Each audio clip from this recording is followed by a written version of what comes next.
ಮಾಜಿ ಪ್ರಧಾನಿ ಡಾಕ್ಟರ್ ಮನಮೋಹನ್ ಸಿಂಗ್ ನಿಧನಕ್ಕೆ ಶಾಸಕ ಚನ್ನಬಸಪ್ಪ ಸಂತಾಪ ಸೂಚಿಸಿದ್ದಾರೆ. ಮಾಜಿ ಪ್ರಧಾನಿ ಸಿಂಗ್ ಅವರ ಕುಟುಂಬಕ್ಕೆ ದೇವರು ಶಕ್ತಿ ತುಂಬಲಿ, ದೇಶ ಕಂಡ ಮಹಾನ್ ಮೇಧಾವಿ ಡಾಕ್ಟರ್ ಮನಮೋಹನ್ ಸಿಂಗ್ ಅಂತ ಹೇಳಿದ್ದಾರೆ.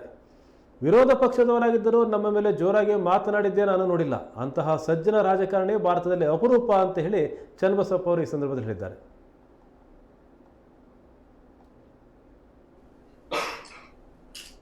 ಹಿರಿಯ ಮುತ್ಸದ್ದಿ ರಾಜಕಾರಣಿ ಡಾಕ್ಟರ್ ಮನಮೋಹನ್ ಸಿಂಗ್ ಅವರು ನಿಧನ ಹೊಂದಿದ್ದಾರೆ. ನಿನ್ನೆ ರಾತ್ರಿ ಈ ಸುದ್ದಿ ತಿಳಿದ ತಕ್ಷಣ ದೇಶದಾದ್ಯಂತ ಜನ ತಮ್ಮ ಭಾವನೆಗಳನ್ನು ಪ್ರಕಟ ಮಾಡಿದ್ದಾರೆ. 10 ವರ್ಷಗಳ ಕಾಲ ಈ ದೇಶವನ್ನ ಮುನ್ನಡೆಸಿದಂಥ ಒಬ್ಬ ಖ್ಯಾತ ಆರ್ಥಿಕ ತಜ್ಞರು ಈ ದೇಶಕ್ಕೆ ಬೇಕಾಗಿರುವಂಥ ಅನೇಕ ಸಂಗತಿಗಳನ್ನು ಜೋಡಿಸಿ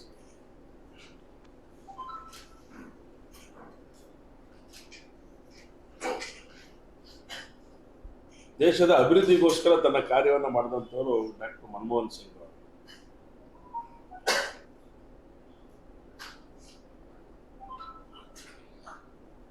ಅವರು ನಿಧನ ಹೊಂದಿರುವಂಥದ್ದು ಮನಸ್ಸಿಗೆ ನೋವಾಗಿರುವಂಥ ಒಂದು ಸಂಗತಿ. ಈ ನೋವಿನ ಸಂಗತಿಯನ್ನು ತಿಳಿದ ಮೇಲೆ ಅನೇಕರು ತನ್ನ ಭಾವನೆಗಳನ್ನು ಹಂಚಿಕೊಂಡಿರುವಂಥದ್ದು ನಾವು ಗಮನಿಸಿದ್ದೇವೆ.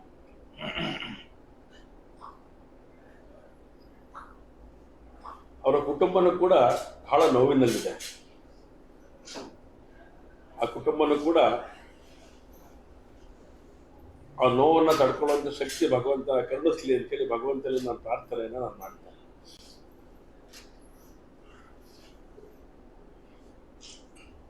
ಆರ್ಥಿಕತೆಯಲ್ಲಿ ಒಂದು ಶಿಸ್ತನ್ನು ತಂದಂತ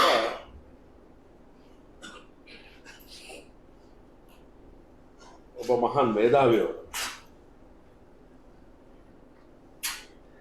ಅವರು ಜೋರಾಗಿ ಮಾತನಾಡಿದ್ದೇ ನಾವು ಕೇಳಿಲ್ಲ, ನೋಡಕ್ ಸಾಧ್ಯನೇ ಆಗಲಿಲ್ಲ ನಮಗೆ. ಆ ರೀತಿಯಾದಂಥ ಒಂದು ವ್ಯಕ್ತಿತ್ವವನ್ನ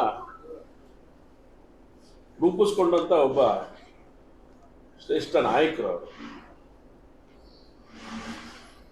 ಇಡೀ ರಾಷ್ಟ್ರಕ್ಕೆ, ವಿಶೇಷವಾಗಿ ಆ ಸಮುದಾಯಕ್ಕೆ ಬಹಳ ಗೌರವವನ್ನು ತಂದುಕೊಟ್ಟಂತ ಒಬ್ಬ ಮಹಾನಾಯಕ. ಇಂದಿರಾ ಗಾಂಧಿ ಅವರ ಜೊತೆನಲ್ಲಿ ಅವರ ಸಂಬಂಧ ತುಂಬಾ ಚೆನ್ನಾಗಿದ್ದಂಥ ದಿನಗಳನ್ನು ನಾವು ನೋಡಿದ್ದೇವೆ.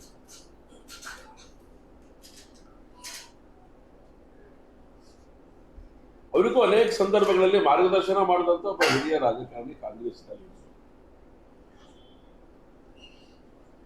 ಇವತ್ತು ಅವರು ನಮ್ಮನ್ನೆಲ್ಲ ಅಗಲಿದ್ದಾರೆ. ಅವರ ಆತ್ಮಕ್ಕೆ ಶಾಂತಿ ಸಿಗಲಿ, ಭಗವಂತ ಆತ್ಮಕ್ಕೆ ಶಾಂತಿಯನ್ನು ಕರುಣಿಸಲಿ ಅಂತೇಳಿ ಪ್ರಾರ್ಥನೆಯನ್ನು ಮಾತ್ರ ನಾನು ಮಾಡ್ತೇನೆ. ಅವರ ಗೌರವಾರ್ಥವಾಗಿಯೇ ಇವತ್ತು ನಾವು ಪತ್ರಿಕಾಗೋಷ್ಠಿಯನ್ನು ಏನು ಕರೆದಿದ್ವಿ ಅದನ್ನ ಮಾಡಬಾರ್ದು ಅಂತ ಒಂದು ನಿಶ್ಚಯವನ್ನು ನಾವು ಮಾಡಿದ್ದೇವೆ.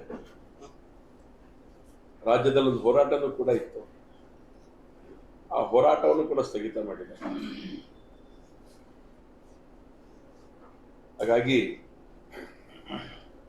ಇವತ್ತು ಆಗಬೇಕಾಗಿರುವಂಥ ಕಾರ್ಯದ ಬಗ್ಗೆ ಮುಂದಿನ ದಿನಗಳಲ್ಲಿ ತಮ್ಮ ಗಮನಕ್ಕೆ ತಿಳಿಸುವಂಥ ಕೆಲಸ ನಾವು ಮಾಡ್ತೇವೆ. ಒಟ್ಟಾರೆ ಒಬ್ಬ ಹಿರಿಯ ರಾಜಕಾರಣಿ ಹೋಗಿರುವಂಥದ್ದು ನೋವಿನ ಸಂಗತಿ ಅಂತ ಮಾತಾಡ್ತಿಲ್ಲ.